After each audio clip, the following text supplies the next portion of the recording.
Hatuna haja ya kugawana, hatuna haja ya kushangilia maovu yanayotokea upande mmoja na upande wa pili wakashangilia. Sisi yanapotokea maovu Kenya, ni maovu yetu, tushirikiane kuyaondoa. Yanapotokea maovu Tanzania, vivyo hivyo. Leo tulikuwa tunazungumza na Rais Ruto asubuhi, sijui asubuhi mchana, maana amechelewa naye amekuja mchana. Tulikuwa tunazungumza jinsi ya kudeal na hawa watoto wetu watovu wa adabu wanaojiita nani hilo jina hao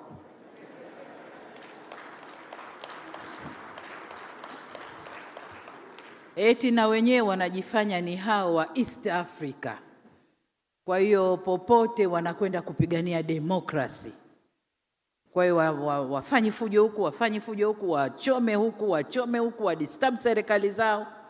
Nikamwambia Ruto, we have to send firm on this watovu wa adabu hao.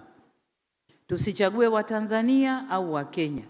Wakija kwangu na chapa mikwaju, wakija kwako chapa mikwaju, ili wakae sawa.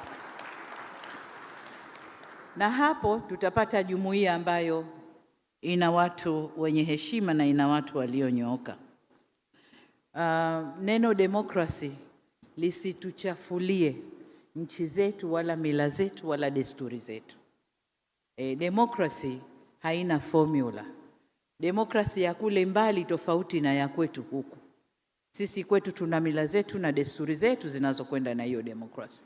Kwa hiyo kwa namwambia mwenzangu, hebu tusimame mguu sawa kulinda hizi nchi zetu.